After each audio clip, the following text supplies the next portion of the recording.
Greetings. My name is Tim Eatman, and I serve as the inaugural Dean of the Honors Living Learning Community at Rutgers University, Newark. I'm honored to join my voice into this important project, The Challenge by President Carrie Ann O'Meara, to lift up this dynamic theme, advancing full participation.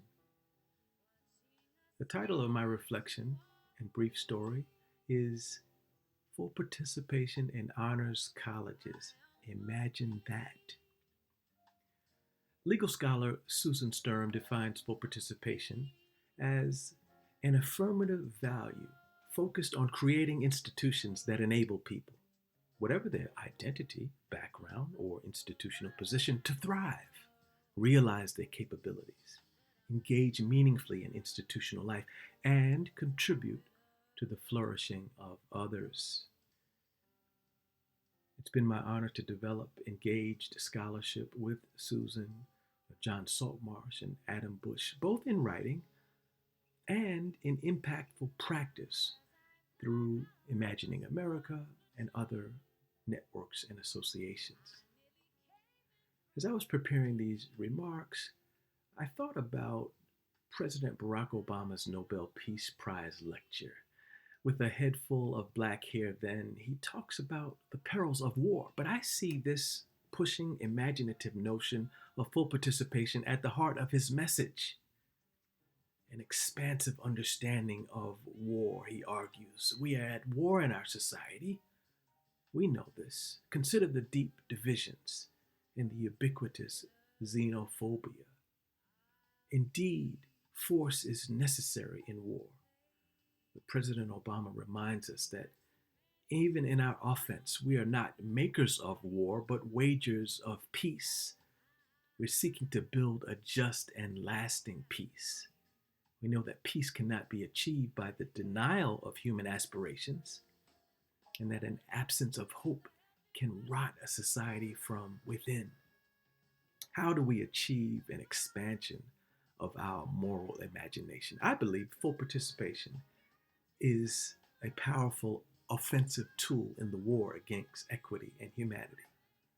My work with the Honors Living Learning Community, I believe to be an example of full participation in honors colleges and in higher education.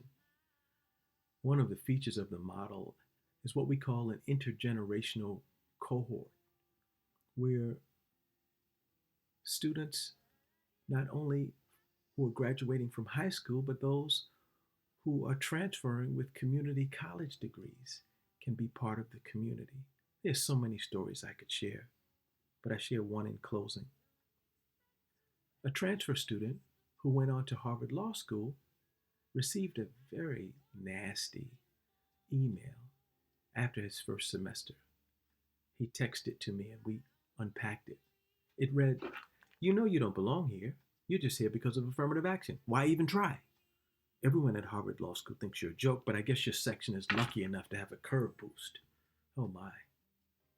I'm happy to report that that student is thriving, and I believe it to be in part a result of full participation in practice at Rutgers University, Newark, and in our Honors Living Learning Community, a place where we focus on revolutionizing honors beyond the simple notion of excellence in standardized testing, of cultivating local talent, and of engaging communities.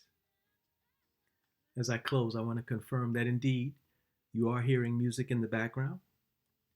I've been playing a song by the talented Esperanza Spalding titled Espera.